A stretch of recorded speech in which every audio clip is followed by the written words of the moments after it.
Bueno, soy Alejandro Vargas, estudiante de Ingeniería Industrial de la Universidad Autónoma de Bucaramanga.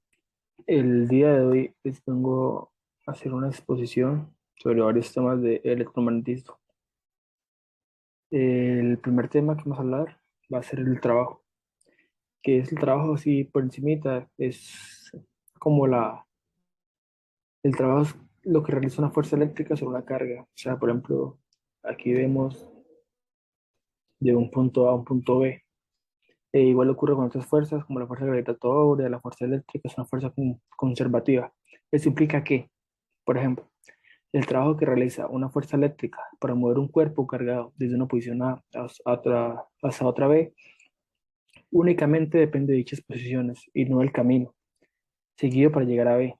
Cuando el camino que sigue el cuerpo entre A y B, por ejemplo, tiene una obstrucción o su camino se cierra, el trabajo se considera un trabajo nulo, un trabajo eléctrico nulo. Entonces aquí tenemos unas pequeñas fórmulas, que la fuerza de la partícula Q debido al campo eléctrico es fuerza que es un vector es igual a Q de E. La fuerza de la partícula Q para que se quede en equilibrio, el Q sería negativo, o sea, sería opuesta a la fuerza del campo.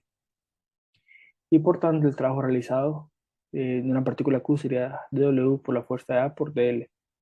En el campo eléctrico de E, que es conservativo, lo que quiere decir que un camino cerrado se cumple, es la integral de E por dL, que sería igual a cero. El siguiente tema sería potencial eléctrico entre dos puntos. El potencial del punto A con respecto al punto B, o sea, aquí vemos que el punto A respecto al punto B se define como trabajo realizado, como explicaba anteriormente. Al mover una carga positiva unitaria de Q desde B hasta A, de observar el punto que inicia de referencia, que es el límite inferior de la integral lineal. Por lo tanto, el signo menos no debe omitirse. Esta es una posición de la expresión poniente a la fuerza. Desde el anterior, que vemos aquí, que la fuerza opuesta al campo es F igual a Q menos C. Entonces, que la fuerza aplicada, puesto que E es un campo conservativo. De aquí, el voltaje AB se considera como la diferencia de potencia entre puntos A y B. Cuando B sub A B es positivo, debe realizarse trabajo para poder mover a la carga unitaria positiva. Desde B hasta A. Y se dice entonces que el punto A está en un potencial más alto que el punto B.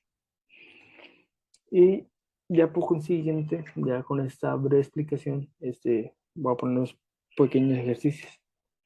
El ejercicio número uno dice que en un punto de campo eléctrico, una carga eléctrica de 12, de 10 menos 8 coulombs, adquiere una electricidad potencial de 75, 10,4 coulombs determina el valor potencial eléctrico en ese punto.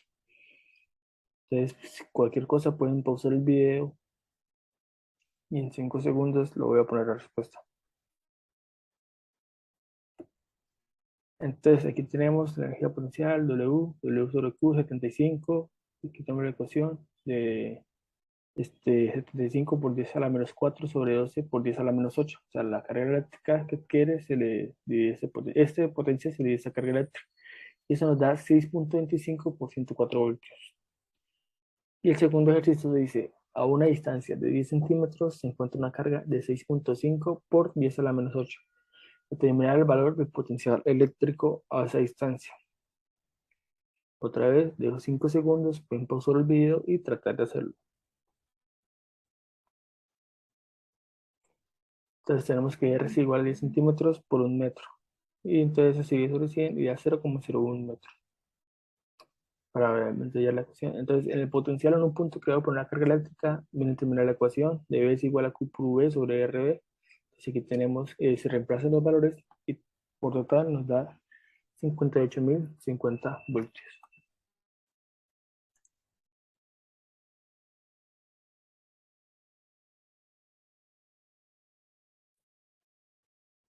Como segunda parte del video, el siguiente tema que vamos a hablar el día de hoy va a ser potencial eléctrico, pero para cargas puntuales.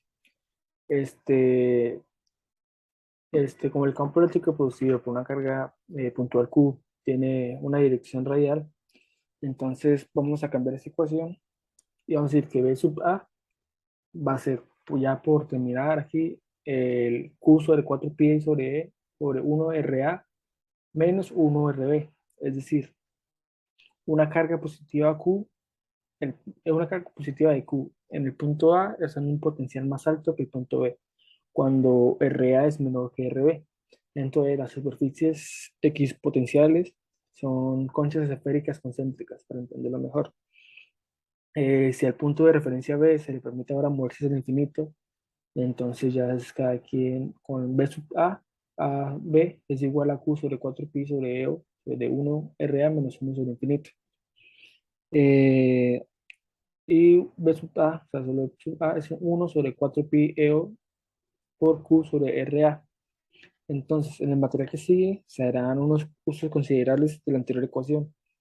El mayor peligro de esta reside en olvidar dónde está la referencia, de intentar aplicar la ecuación de distribuciones de carga que se extienda hasta el infinito. Entonces, si hay una carga distribuida en algún volumen finito con una densidad de carga conocida de P sobre Celsius sobre metros cúbicos, entonces puede determinarse el potencial en un punto externo para hacerlo, se identifica un diferencial de carga dentro de algún punto del volumen como se muestra en la figura, esta figura. Entonces dB es de Q sobre 4pi E sobre R. Entonces la integración sobre el volumen de la potencial de P es igual a la integral del punto de B sobre 4pi X potencial 0 R. Entonces, donde dQ está reemplazado por dV ahora, no debe confundirse R con el R del sistema, o sea, R mayúscula con R minúscula, de las coordenadas esféricas. R no es un vector, sino la distancia de Q hasta un punto B. Finalmente, R casi siempre varía a través del lugar del volumen, y entonces no puede moverse del integrado, removerse, perdón. Si la carga se distribuye sobre una superficie de una línea P o P sub 1, estén usados en lugar de P, debe hacerse hincapié de que todas estas expresiones para el potencial en un punto externo están basadas en una referencia del cero en el infinito. Entonces, el primer ejercicio que les pongo es dos cargas Q de 10 Celsius y 5 Celsius se encuentran situadas respectivamente en los puntos 00 y 3,0. Un sistema de coordenadas vacío. Si basado en un instante de tiempo Q2 se desplaza hasta la posición 6,0, o sea, Q2 sería 5, ¿cuál es el trabajo realizado por la fuerza eléctrica que actúa sobre Q2? Entonces, lo primordial es tener los datos. Entonces, ahí tenemos los datos, separamos los datos. Entonces, dejo 5 segundos, pueden pasar el video para intentar resolver este problema.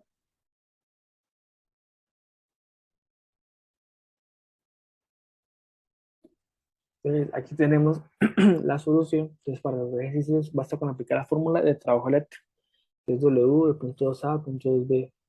En este caso, Q1 y Q2, aunque desconocemos R y RB. Sin embargo, podemos calcular dichos vectores de posición. Y posteriormente su módulo, o sea, RA, se le suma y MRB. Una vez que podemos todos los datos, podemos calcular el trabajo.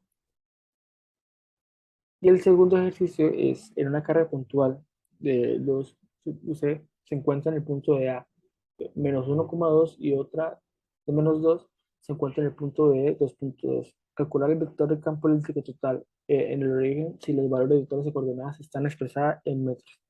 Y ahí tenemos los datos. Como anteriormente, de 5 segundos pueden pausar el video para intentar resolver el ejercicio.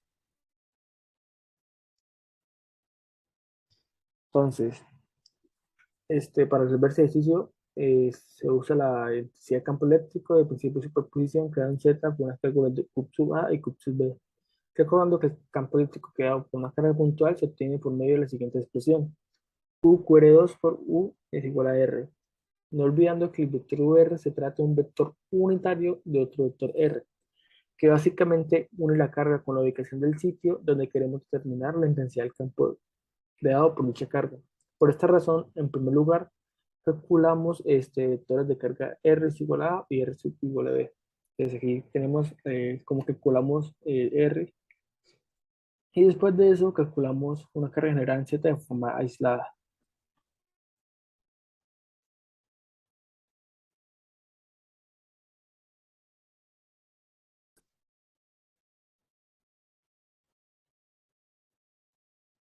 Ya como tercer tema, ya por último, vamos a hablar de corriente eléctrica y circuitos. Entonces, ¿qué es la corriente eléctrica? Una corriente eléctrica es todo el movimiento de una carga de una región a otra. Para saber la unidad del sistema internacional es el famoso ampere. El ampere se define como un coulomb sobre segundo. Y creo que la mayoría ha escuchado el ampere, es porque ese era un científico francés que fue el que escribió eso. Entonces, aquí, para si una corriente convencional es tratada como un flujo de cargas positivas, sin importar las cargas libres en el conductor son positivas, negativas o ambas. Y aquí en B, en un conductor metálico, las cargas en movimiento son electrones, pero la corriente aún apunta en dirección que serían las cargas positivas. O sea, ustedes ven aquí eh, que las cargas positivas, todo apunta a la mano derecha de la pantalla. Mientras aquí en el punto B, al ser un conductor metálico, ven que acá los electrones apuntan hacia la izquierda, pero el flujo, o sea, las direcciones apuntan a mano derecha, que es donde fluirían las cargas positivas. También necesitamos la ley de Ohm, que en un circuito, aquí tenemos un circuito en serie, bueno, dos circuitos en serie. Entonces la ley es voltaje, que es igual a corriente por resistencia. Aquí tenemos que se cumplen las tensiones es igual a la suma de caída de tensión en resistencias. Y tenemos circuitos en serie y en paralelo. Los circuitos en serie, esos de la mano izquierda, son aquellos que disponen de dos o más operadores conectados seguidos, o sea, los sectores.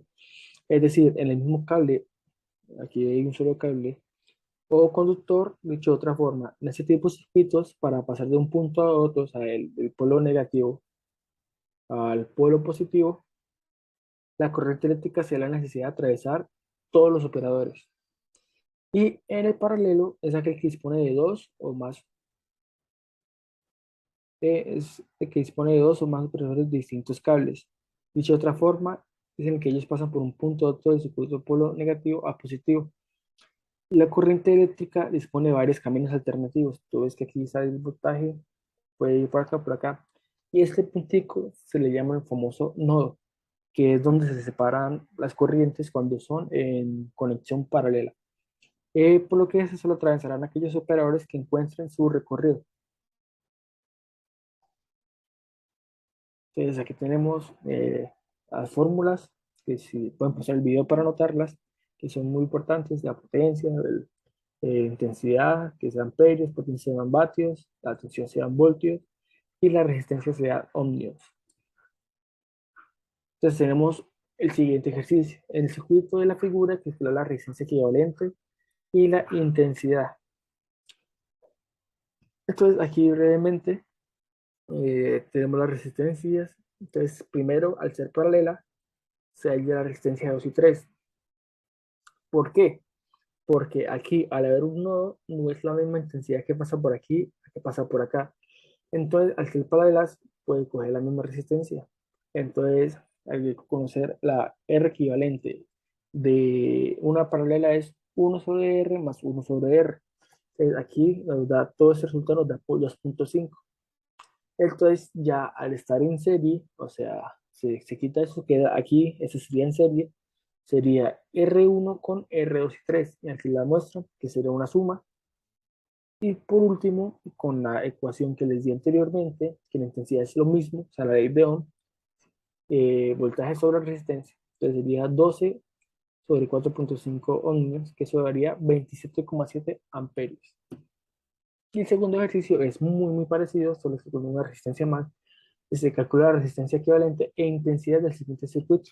Pueden pausar el video, tienen probablemente 5 segundos si quieren, y lo demostraría.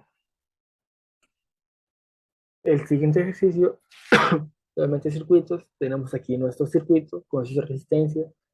Entonces, claramente, como les dije anteriormente, el, las resistencias paralelas se vuelve una resistencia equivalente, entonces se saca eso, y eso nos da 205 ohmios.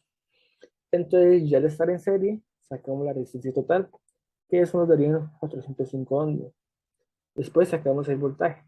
Entonces, no tiene a otro mundo que sería intensidad por resistencia, perdón, corriente por resistencia, Y corriente sería voltaje sobre resistencia total. Ese voltaje nos da 10 voltios, que era la fuente, sobre 405, que es la resistencia del circuito. Y eso por total nos daría 0,025 amperios. Bueno, eso es todo por hoy. Gracias por su atención. Mi nombre es Alejandro Vargas y soy estudiante de Ingeniería Industrial.